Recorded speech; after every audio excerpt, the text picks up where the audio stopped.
Dan dari tanha itu juga punya ciri nandiraga, sangat menggemari kesenangan indria. Dan dari tanha itu menyebabkan tata-tatra binandini. Kalau di sini belum puas, masih mencari di tempat-tempat lain. Nah, karena masih ada tanha inilah, kelahiran demi kelahiran itu terus terjadi. Tidak hanya leluhur saja, kita juga akan mengalami hal yang sama. Mengalami proses kelahiran demi kelahiran. Meskipun kita telah tutup usia, selama tanha itu masih ada, kita masih lahir kembali. Termasuk leluhur kita. Jadi jangan sampai kita berpikir, oh Bante, sanak keluarga saya, leluhur saya ini sudah lama meninggal. Jadi saya pikir saya tidak perlu membuat kebajikan lagi. Mengapa? Sudah selesai Bante. Belum. Kecuali leluhurnya sudah menjadi orang Arya. Jadi kalau di antara ibu bapak punya leluhur, leluhurnya sudah mencapai arahat, tidak perlu pelimpahan jasa lagi. Kenapa? Karena sudah tidak terkondisi lahir kembali. Tapi dari sekian perjalanan hidup, kalau kita cek and recheck, dicek kembali, dari sekian banyaknya manusia yang telah meninggal, umumnya masih bersama dengan tanha. Tanha itu sifatnya kesenangan. Kalau senang, akan terus dipegang. Jadinya keserakahan akan bertambah. Kalau yang disenangi itu tidak diperoleh, muncullah kebencian bertambah. Kalau kesenangannya tidak diperoleh, dia masih pengen senang, tidak tercapai, dia timbul kebencian, lambat laun orang tidak peduli dengan apapun. Moha menjadi berkembang. Selama loba dosa moha itu masih ada, maka kita dan leluhur kita juga masih lahir kembali. Jadi kita perlu belajar Dhamma ini selain kita membuat kebajikan, sebetulnya belajar Dhamma ya untuk diri kita sendiri. Supaya apa? Supaya kita dari jauh-jauh hari itu punya kepikiran. Kepikiran untuk mengakhiri penderitaan. Seringkali Bante sampaikan di kelas ODM. Suatu saat ibu bapak akan ada kerinduan. Kerinduan apa? Rindu ingin mengakhiri penderitaan. Suatu saat. Mungkin sekarang belum. Ya, masih kumpul dengan istri, masih kumpul dengan anak, masih kumpul dengan cucu, masih kumpul dengan suami, masih kumpul dengan keluarga. Tapi ketika nanti yang namanya kehidupan itu ada perubahan, namanya perubahan itu sifatnya ada dua, kalau bukan penambahan yaitu pengurangan. Kalau tambah keluarganya bahagia. Tapi kalau kehilangan keluarganya?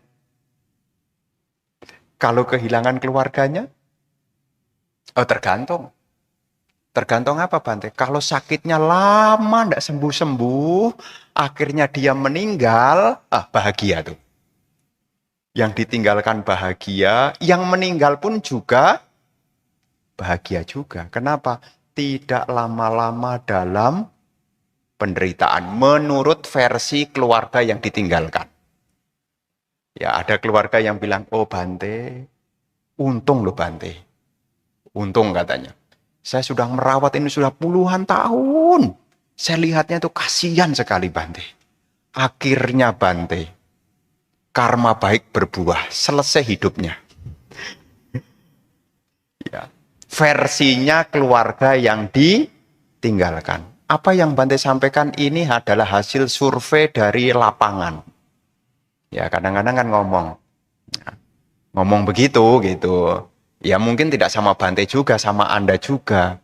Kadang-kadang Anda sendiri juga ngomong begitu juga. Ya, kasihan loh lama-lama gitu.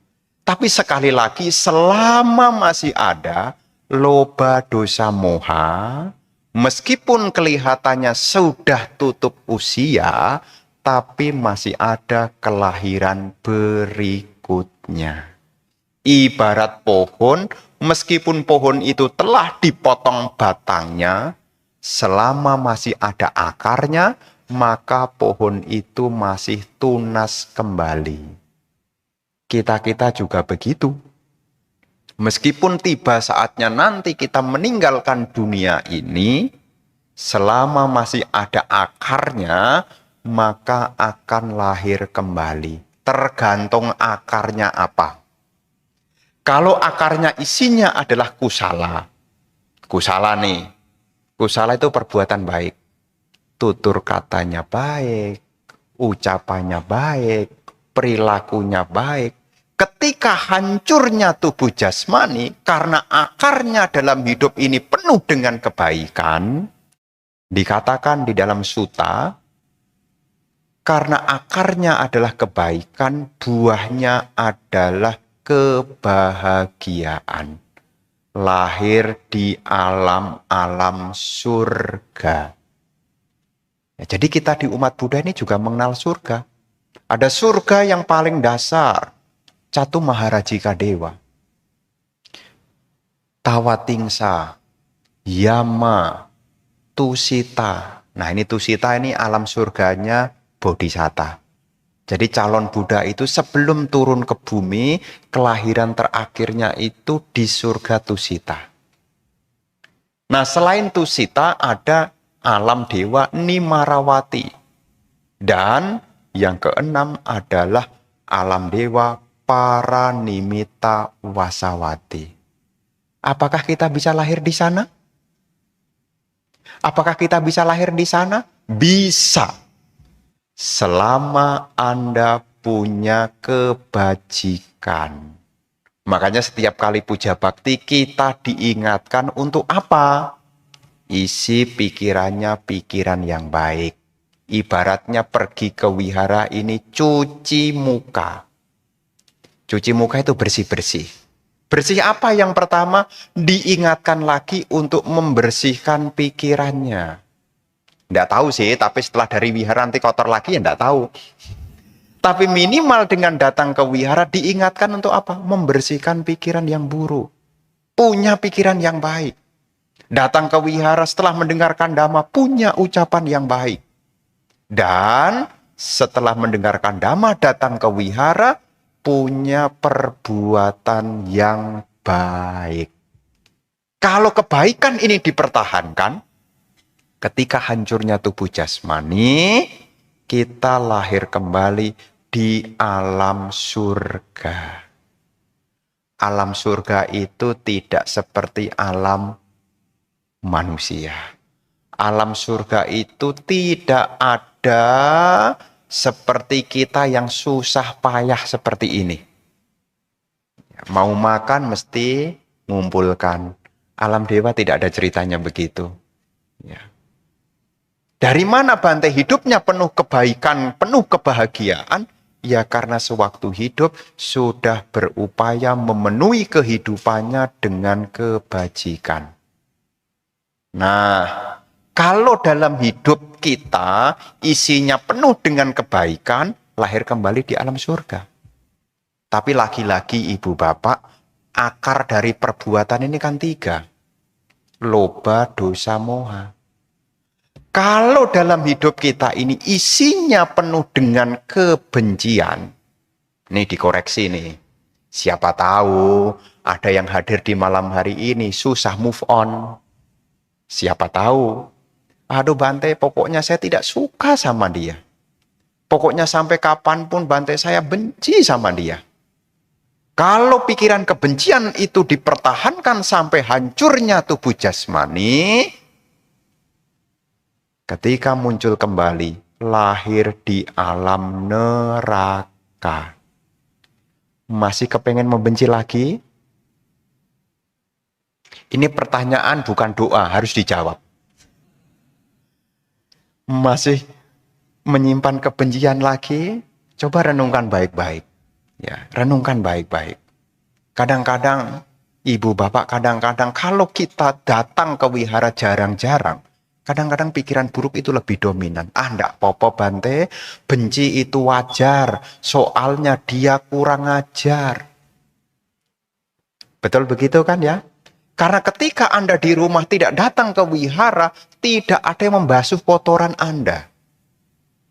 Makanya ketika Anda hadir ke wihara melakukan puja seperti ini, salah satunya kita saling mengingatkan. Siapa tahu di antara kita masih ada yang menyimpan kebencian. Ya, jangan sampai. Ya, jangan sampai. Kalau kebencian ini dipertahankan, hancurnya tubuh jasmani lahir di alam neraka. Kemudian, kalau dalam hidup jadi manusia ini pokoknya tidak mau peduli, tidak mau mendengar. Mau belajar juga sulit sekali, keras kepala. Ditunjukkan kebaikan, tidak yakin. Diajak patik dana, dia hitung-hitung. Pokoknya diajak kebajikan, dia sulit sekali. Yang dia pikirkan adalah bagaimana bersenang-senang. Nah, kalau ada orang karakternya bersama dengan moha nih, kebodohan batin, dipertahankan. Makanya kalau bodoh jangan nemen-nemen. Ya, ketika kebodohan batin itu dipertahankan, dikatakan ketika nanti hancurnya tubuh jasmani, lahir kembali di salah satu alam binatang. Apakah jadi binatang kakinya 2, apakah jadi binatang kakinya 4, atau juga jadi binatang berkaki banyak dan tak berkaki juga. Ternyata binatang itu juga kakinya juga ada 4. Ada yang berkaki 2, berkaki 4, berkaki banyak dan tidak berkaki. Dari mana makhluk-makhluk itu lahir sebagai binatang? Itu akibat dalam hidup memiliki moha yang begitu tebal. Ya, moha yang begitu tebal. Nah, yang ketiga, karena akar dari penderitaan itu selain adanya dosa, selain adanya moha, yang ketiga adalah loba. Kalau orang serakah, ya, isinya serakah, sukar untuk berbagi. Ya, melekat pada apa yang dimiliki. Namanya juga upadana. Upadana itu artinya kelekatan. Sukar untuk memberi. Ketika dalam hidup dia sukar untuk memberi, yang dia pegang adalah kemelekatan pada apa yang dia miliki. Salah satu dari pikiran yang semacam ini, kalau dipertahankan sampai tutup usia, maka akan terlahir di alam peta. Makanya alam peta itu ditempati oleh makhluk-makhluk yang punya keserakahan. Nah, patik dana ini adalah untuk membuat kebajikan. Siapa tahu di antara sanak keluarga kita ini ada yang terlahir di alam kemelekatan. Kenapa? Karena kita pada umumnya ini masih punya kemelekatan. Ini anakku, ini rumahku, ini kekayaanku. Kalau pikirannya ketika meninggal penuh dengan kemelekatan, nanti ya kembali ke rumah masing-masing. Makanya dalam Tirokuda Sutta tadi, para mendiang datang ke rumah mereka masing-masing. Kenapa pulang ke rumah? Karena melekat sama orang di rumah. Karena di rumah tempatnya kekayaan menyimpan. pulanglah ke rumah. Ya, mungkin di rumah juga punya batu akik juga. Pulang ke rumah juga. Ya. Karena ada sesuatu yang masih dilekati, maka itulah terkondisi lahir di alam peta. Jadi sekali lagi, ini kita belajar Dhamma untuk mengingatkan kita semua, agar kita berjuang sungguh-sungguh untuk mengakhiri penderitaan. Selama masih ada akar dari keburukan itu, ya alam penderitaan ini masih ada. Dan perlu ibu bapak saudara-saudari ketahui, dalam siklus samsara ini, sanak keluarga kita ini banyak sekali.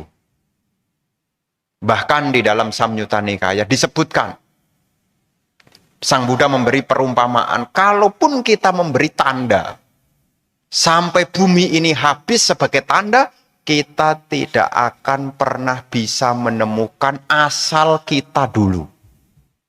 Jadi misalnya ditandai, saya punya ayah, ini ayahku, saya kasih tanda 1. Nah, ayahnya dari ayah saya kasih tanda 1.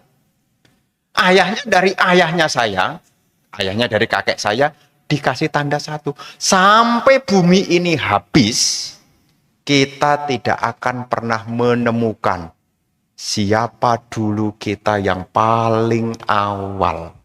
Karena siklus samsara yang kita sudah jalani ini banyak sekali. Bahkan di dalam Samyutta Nikaya itu juga disebutkan, air mata yang pernah kita keluarkan lebih banyak daripada 4 samudera. Dan tulang yang pernah kita tinggalkan, kalau ditumpuk melebihi Gunung Mahameru. Artinya apa? Kelahiran kita sudah banyak sekali. Ikatan karma kita dengan makhluk-makhluk juga sudah banyak sekali. Yang mampu kita ingat kapan? Mungkin hanya di kehidupan sekarang. Tapi perjalanan hidup yang panjang ini, dulu kita juga sudah punya ibu, punya ayah di kehidupan sebelumnya. Di kehidupan sebelumnya lagi, kita juga punya ibu dan ayah lagi. Jadi kemelekatan kita ini masih kuat. Kalau kita sudah tidak ada kemelekatan, ya kita tidak mungkin hadir di sini. Makanya kita semua yang hadir di sini masih punya kemelekatan. Benar kan ya? Bante, saya kayaknya tidak melekat, Bante. Kalau Anda sudah tidak melekat, ya ini ngomong kasarnya ya. Kalau Anda sudah hilang kemelekatannya, umur maksimal jadi perumah tangga itu cuma 7 hari. Jadi kalau perumah tangga itu mencapai arahat dan tidak jadi biku, ya umurnya maksimal 7 hari. Tapi saya yakin di antara kita ini kayaknya belum ada tanda-tanda ke sana. Jadi Anda masih umur panjang lah ya. Ya. Makanya dikatakan di dalam Sutta, kalau ada perumah tangga yang mencapai arahat tidak jadi biku, umurnya cuma 7 hari. Ya. Siapa tahu nanti Anda punya tetangga yang rajin kemudian ngaku-ngaku arahat. Tapi kok tidak meninggal-meninggal ya Bante ini? Nah, berarti belum. Karena dikatakan kalau perumah tangga jadi arahat, umurnya cuma 7 hari.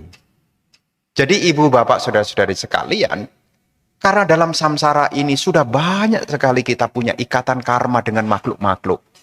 Apakah yang sekarang terlahir dimanapun? Sudah banyak sekali. Selama masih ada loba dosa moha, akar kemelekatan itu selalu masih ada. Dan di antara dari sekian banyak makhluk-makhluk yang punya ikatan karma dengan kita, tentu di antara mereka itu juga ada yang terkondisi di alam-alam yang kurang menguntungkan. Bukan doakan, tetapi memang sesuai dengan benih yang ditabur, demikianlah buah yang akan dipetiknya. Karena dalam Dhamma itu tidak ada yang namanya hukuman. Makhluk-makhluk lahir di alam neraka, makhluk-makhluk lahir sebagai binatang, makhluk-makhluk lahir di alam peta, itu tidak hukuman loh. Tetapi itu tanaman. Kalau sekarang nanamnya kebencian, buahnya neraka. Kalau sekarang nanamnya itu keserakahan, buahnya jadi makhluk petak. Nah kalau sekarang kita jadi manusia, Bante, guyonan, Bante. Saya kadang-kadang jadi orang itu baik loh, Bante. Kadang-kadang. Kadang-kadang saya jadi orang itu baik loh, Bante. Pikiran saya juga baik, ucapan saya juga baik, perilaku saya juga baik, Bante. Tapi kadang-kadang juga, Bante, pikiran saya juga ngaco. Ucapan saya juga kadang-kadang ngaco juga. Perilaku juga ngaco juga. Kalau mix dua-duanya bagaimana, Bante? Ya hari ini baik, ya setengah hari baik, malamnya karena patik dana jadi baik. Besok pagi kumat lagi. Ingat ODM, baik lagi. Senin, Selasa, Rabu, baik. Jumat, Sabtu, baik. Minggu, baik. Bulan depan, kumat lagi. Ya. Kira-kira kalau hidupnya mix bagaimana, Bante? Inilah yang menyebabkan makhluk-makhluk lahir sebagai manusia. Akibat dari perbuatan baik dan buruk. Makanya terus terang ibu bapak, kita ini jadi manusia itu lucu. Lucunya apa? Di balik rasa bahagia, di dalamnya ada derita. Di balik pujian, di dalamnya ada celaan. Kok bisa begitu ya, Bante? Anda harus ingat, dulu kita perbuatannya juga mix, campuran. Makanya yang diterima sekarang juga campuran juga. Ya. Habis makan bahagia. Ya. Kemarin saya ketemu orang, ceritanya dia makan rujak. Rujak enak. Pulang habis makan rujak, diare. Ya, dia cerita. Ya, waktu pertemuan itu giliran kita ngomong-ngomong gitu. Belum mulai dia udah ke toilet terus. Terus selesai acara. Apa karena faktor usia ya, kata dia. Oh, faktor usia ya. Kemarin makan rujak itu baik-baik saja. Sekarang kok makan rujak kena dikit cabai langsung mules-mules. Ya dalam hati sih, inilah alam manusia. Di balik seneng ada senep. Nah, namanya jadi manusia. Di balik seneng itu ada senepnya juga. Makanya kalau kita jadi manusia tidak boleh banyak mengeluh. Memang ini konsekuensi lahir jadi manusia. Punya ada kekurangannya, tidak punya juga ada kelebihannya. Mosok si Bante, iya, kalau Anda tidak punya, Anda tidak kehilangan.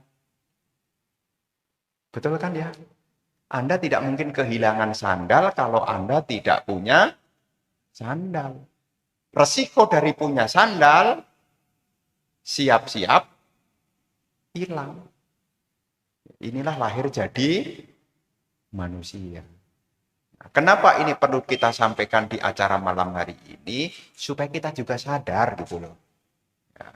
Karena selain kita membuat kebajikan untuk leluhur, kita ini buat kebajikan untuk diri kita sendiri. Dan akar dari kebaikan itu adalah punya pandangan yang benar. Makanya kita perlu mendengarkan dhamma supaya kita punya pandangan yang benar. Kalau kita punya pandangan yang benar, nanti dampaknya adalah pikiran kita benar, ucapan kita benar, perbuatan kita jadi benar. Kalau semua benar, kalau soalnya 10 benar semua, kira-kira naik kelas atau pengulang kelas? Kalau banyak benernya, dikasih soal banyak benernya, kira-kira bahagia atau menderita? Kalau Anda dikasih soal, soalnya itu ada 3, kemudian benar semua, nilainya 100. Soalnya 3.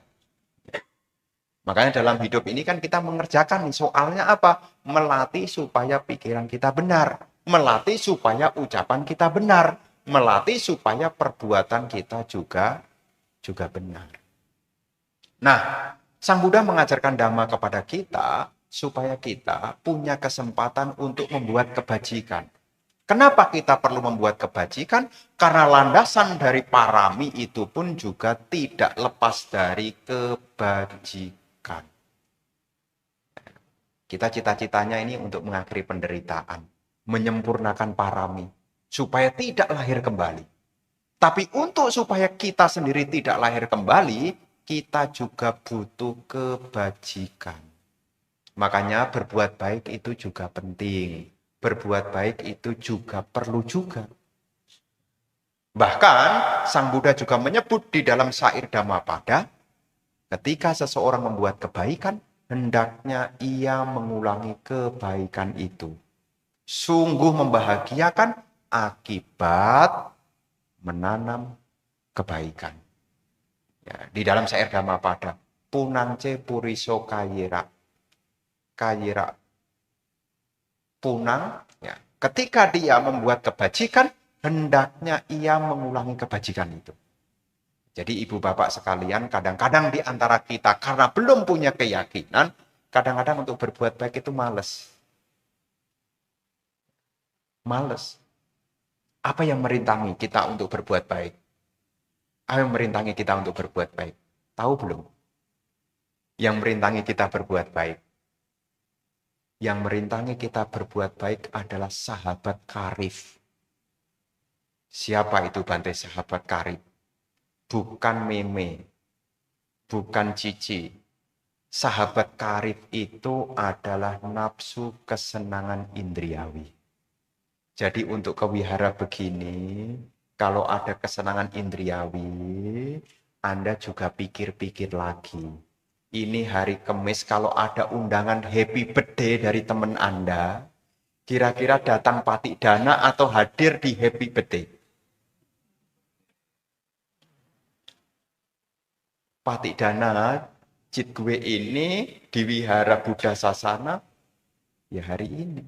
Tapi kadang-kadang ibu bapak, ketika ada sesuatu yang menyenangkan, kita terhambat jadinya untuk melakukan kebajikan. Makanya satu keberuntungan ibu bapak sekalian, sekarang kita dalam hidup bertemu dengan Dhamma. Mengingatkan kita untuk kita tidak lengah. Karena perjalanan hidup yang kita jalani ini, semua itu tidak kekal. Ini keberuntungan. Ya. Kadang-kadang kita di antara kita, kadang-kadang merasa beruntung kalau bisa menikmati indriawi. Ini umumnya begitu. Ya Bante, saya ini kurang apa ya Bante? Ya, saya hidupnya rasanya kurang. Kenapa? Soalnya saya tidak bisa seperti teman-teman. Nah, seringkali orang merasa dirinya tidak beruntung kalau dirinya tidak bisa menikmati indria. Tapi sesungguhnya dalam Dhamma, keberuntungan itu kalau kita punya kesempatan untuk melakukan kebajikan. Makanya Anda sisihkan waktu Anda hadir ini datang, ya untuk diri Anda sendiri kok. Tidak ada kaitannya dengan Bante. Bante hanya menemani Anda. Ya. Karena biasanya kalau tidak ada Bante, Anda kurang bersemangat. Itu aja bedanya. Ya. Kapan hari ada cerita nih, cerita. Ya, cerita sedikit. Ya, kapan hari ada komunitas Buddhis. Ada salah satu wihara. Yang umatnya juga banyak juga. Kemudian, dia mengajukan diri kepada saya. Bante, bisa minta tolong enggak? Setiap bulan Bante hadir ke sini untuk membimbing kami ODM. Terus saya bilang begini, waduh, saya sudah janji sama wihara-wihara. Terus gimana ya baiknya Bante? Apa kita tetap meditasi tanpa Bante? Ya enggak apa-apa saya bilang. Tapi harus ada satu kesepakatan saya bilang. Kesepakatannya apa? Datang bareng-bareng, pulangnya bareng-bareng. Umumnya, kalau latihan meditasi tidak ada Bante, datang bareng-bareng, pulang, ya di tengah meditasi kaki kesemutan, hilang satu. Nanti geser sedikit, hilang satu. Bulan depan, ya, mulai itu. Awalnya bersepuluh, lama-lama tinggal berdua. Ya, satu pemimpin puja, dua petugas matikan lampu. Cuma dua-dua. Cuma dua doang. Ya. Kenapa bisa demikian? Ya, karena tidak ada temannya. Tapi di sini ini satu keberkahan. Ada bantenya yang menemani, Anda tinggal ngatur waktu Anda. Ada sarananya. Inilah satu keberkahan ketika Anda dekat di wihara Theravada Buddha Sasana, Patirupa Desa Waso. Dikatakan tempat ini adalah tempat yang sesuai karena di tempat ini ada upasaka, ada upasika, serta ada biku sangga. Mau belajar dhamma tidak jauh-jauh, mau latihan meditasi ada sarananya. Nah, ini satu keberuntungan. Makanya kehadiran para biku sesungguhnya adalah kalyanamita, saling membantu. Saling membantu. Bapak dan Ibu saudara-saudari sekalian, mengingat dalam kehidupan yang panjang ini, kita sudah punya sanak leluhur itu banyak sekali. Maka dari itu Guru Agung Buddha juga menyampaikan, ketika kita telah membuat kebajikan, jangan lupa untuk berbagi jasa kebaikan. Tadi sudah membaca ya di dalam Tirokuda Sutta. Ya, seperti halnya air yang ada di sungai, meluap airnya akan mengalir menuju lautan. Demikianlah kebajikan yang dilakukan di alam manusia ini akan menuju kepada para mendiang. Jadi Sang Buddha menyampaikan kebajikan dari alam manusia. Apa itu kebajikan dari alam manusia? Salah satunya adalah dari pikiran yang baik, ucapan yang baik, dan perbuatan yang baik. Perbuatan baik itu salah satunya adalah dana maya punya, sila maya punya, dan bawana maya punya. Apa itu dana maya punya? Kebajikan yang dibuat dari praktek berdana. Hari ini Anda dengan keyakinan berdana kepada wihara, kepada sangga. Ya, ini sebagai apa? Ini disebut sebagai dana maya punya. Selain Anda melakukan dana maya punya, di sini Anda juga berusaha lagi membuat kebajikan yang kedua yang disebut dengan sila maya punya. Diingatkan untuk apa? Jaga perilaku dan ucapan. Karena dalam Pancasila itu, kalau diringkas itu isinya dua. Ucapan yang baik dan perbuatan yang baik. Selain dari perbuatan dan ucapan, juga berlatih di dalam pikiran yang baik. Seringkali juga ada yang bertanya, kenapa mesti kebaikan-kebaikan? Karena kebaikan itu adalah akar dari kebahagiaan. Seperti tadi disampaikan di awal, makhluk-makhluk yang lahir di alam surga itu adalah buah dari kebaikan. Ya, buah dari kebaikan. Banyak sekali kalau ibu bapak membaca sutta itu banyak sekali pahala-pahala yang diperoleh ketika seseorang membuat kebajikan. Melalui pikiran, melalui ucapan, melalui tubuh jasmani. Di sana telah disampaikan banyak contoh-contohnya. Contoh-contohnya banyak. Kalau Anda ingin lahir kembali jadi orang yang rupawan, jangan iri. Ini pikirannya dilatih. Kalau Anda ingin jadi orang supaya nanti tidak kekurangan, Anda sisihkan apa yang Anda miliki. Kalau Anda punya penampilan yang bagus, Anda juga harus punya perilaku yang bagus. Banyak sekali contoh-contohnya. Nah, kalau saya pengen lahir kembali jadi orang pintar, bagaimana Bante? Mesti mau belajar. Ya, mesti mau belajar. Kalau enggak mau belajar, bisa pintar enggak? Kalau didoakan Bante, bisa enggak? Enggak ada akarnya. Ya, Anda bisa pintar karena Anda mau belajar dhamma. Makanya ketika ibu, bapak melakukan puja bakti, itu yang paling penting juga mendengarkan dhamma juga. Supaya apa? Kita muncul kebijaksanaan. Dan itu semua adalah kebajikan. Dalam salah satu pengilustrasian, ada salah satu ilustrasi. Sebelum kita menyalakan lilin-lilin, dikatakan begitu. Sebelum kita menyalakan lilin-lilin itu, kita harus punya api.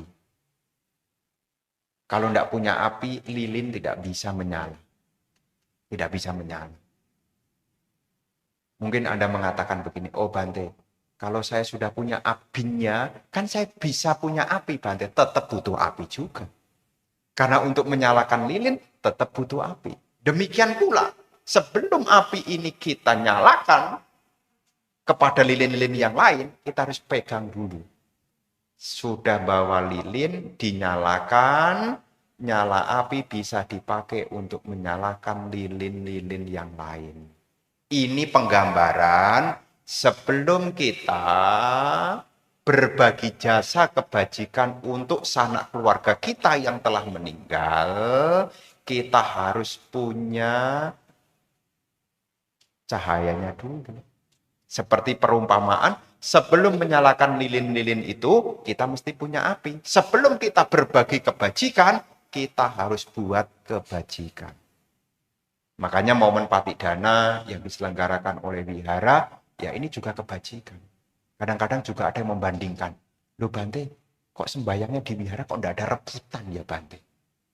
Karena seringkali cit gue juga kaitannya dengan sembayang rebutan. Kok di wihara enggak ada rebutan ya Bante? Orang di wihara kayaknya sudah pada cukup dah. Jadi enggak pakai rebut-rebutan. Ada ceritanya, kenapa ada rebutan? Karena dulu ceritanya adalah mau berbuat baik, dia mengumpulkan makanan. Di tempat-tempat yang dulu belum ada wihara, belum ada biku, ya dulu diletakkan di lapangan.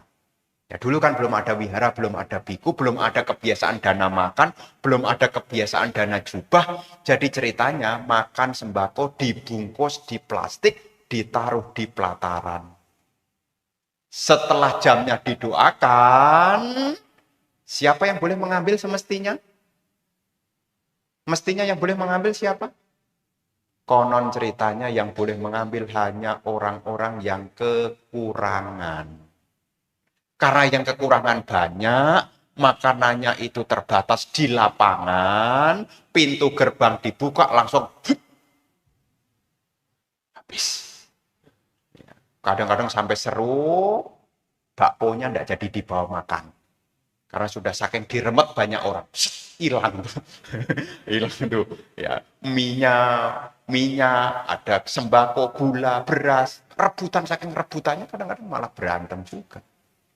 Kenapa? Sebetulnya asal muasalnya itu juga kebajikan juga. Ya. Supaya apa yang dipersembahkan ini diambil orang. Berupa apa sebetulnya? Sebetulnya itu juga masuk dalam kategori kebajikan dari dana. Ya, karena tidak tahu siapa yang akan menerima, sekarang pakai random. Siapa yang datang boleh mengambil. Karena dulu belum ada biku. Ya, dulu belum ada biku, bikunya tidak banyak.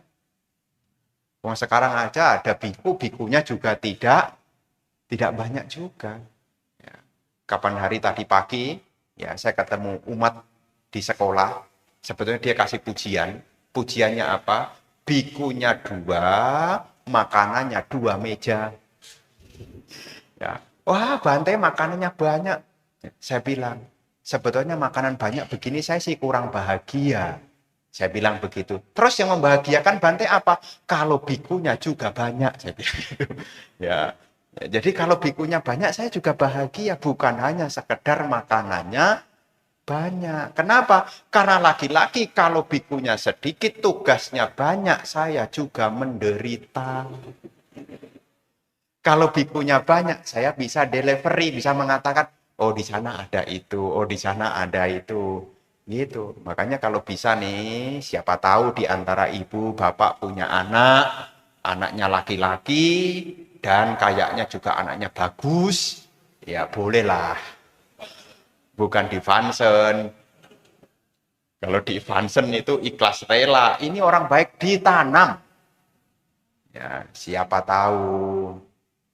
Siapa tahu Anda, termasuk nih bapak-bapak nih, siapa tahu mungkin di rumah sudah tidak ada kewajiban, pekerjaan semua sudah terselesaikan, anak-anak juga sudah mapan, istri juga sudah bisa mandiri. Siapa tahu keluarganya mengikhlaskan. Boleh, Pak. Ya boleh, karena saya perhatikan makin tahun permintaan biku makin banyak. Termasuk di Tangerang. Kalau di Tangerang ada wihara-wihara begitu, ini bukan curhat ini ngomong terus terang. Ya. Bante gimana ya Bante supaya ada biku wasa di sini? Gampang saya bilang. Dia jawab, bikin surat kemana Bante? Bukan bikin surat. Terus gimana caranya? harus ada pemuda dari sini jadi biku. Makanya kalau biara Kelapa Gading mau ada biku yang banyak, ya syarat yang paling gampang nggak perlu bikin surat. Yang perlu diusahakan apa? Orang dari Kelapa Gading daftar jadi biku juga. Karena permintaannya banyak, menemani kita kalianan kita juga banyak. Jadi biku ini juga punya kesempatan untuk banyak melakukan kebajikan juga. Juga dalam tradisi di Thailand nih, tradisi di Thailand, kalau salah satu dari keluarga mereka tutup usia, apakah ibu atau ayah gitu ya, itu juga ada anaknya dia jadi biku. Ya ada yang 3 bulan, ada yang 2 bulan. Nah, mereka juga punya keyakinan, memang itulah kebajikan. Ya, meskipun tidak berdana, tapi 3 hal telah dilatih. Pikiran yang baik, ucapan yang baik, dan perbuatan yang baik. Jadi ibu bapak sekalian, hari ini bersama berkumpul di tempat ini, setelah kita menyadari begitu banyaknya sanak saudara kita, dan banyak di antara mereka mungkin masih memerlukan kebajikan, itulah gunanya hari ini kita berkumpul untuk membuat kebajikan. Dan setelah kita membuat kebajikan ini, tugas kita jangan sampai lupa, yakni memberi kabar. Jadi nanti setelah Anda membuat kebajikan, ketika Bante menyampaikan gata pelimpahan jasa, ibu bapak nanti berdoa dalam hati masing-masing. Kalau masih ingat nama leluhurnya, masih ingat nama sanak keluarganya, ya disebut. Ya, misalnya semoga mendiang A mengetahui dan turut berbahagia. Nah, diulang-ulang. Bukan kemelekatan. Ini adalah memberi kabar kebaikan. Ya, memberi kabar kebaikan. Dan harapannya, kalau mereka masih memerlukan jasa kebajikan, semoga mereka juga turut berbahagia. Karena kebaikan itu juga salah satunya dari mudita cita. Ya, dari patomodana, ya, dari turut berbahagia. Nah, malam hari ini ibu bapak sekalian, inilah yang mungkin ingin Bante sampaikan sebagai satu pengingatan agar kita juga senantiasa terus membawa diri kita kepada kebaikan. Dan kebaikan itu selain berguna kepada kita sebagai pelakunya, juga berguna kepada para sanak keluarga kita. Di dunia ini dia berbahagia, di dunia sana ia berbahagia. Pelaku kebaikan berbahagia di kedua alam kehidupan. Semoga kebajikan yang malam hari ini kita lakukan bersama, semoga mengkondisikan para sanak keluarga, leluhur, serta makhluk-makhluk yang mungkin ada ikatan karma dengan kita, yang masih membutuhkan jasa kebajikan, semoga mereka pun juga turut berbahagia. Dan semoga kebajikan ini menjadi kondisi yang baik bagi ibu bapak sekalian. Semoga ibu bapak sekalian senantiasa maju dan berkembang di dalam Dhamma, hidup penuh dengan keberkahan, bahagia, sejahtera, berusia panjang, sehingga banyak kebaikan-kebaikan yang masih bisa diupayakan. Sabe sata bawantu sukitata, semoga semua makhluk berbahagia.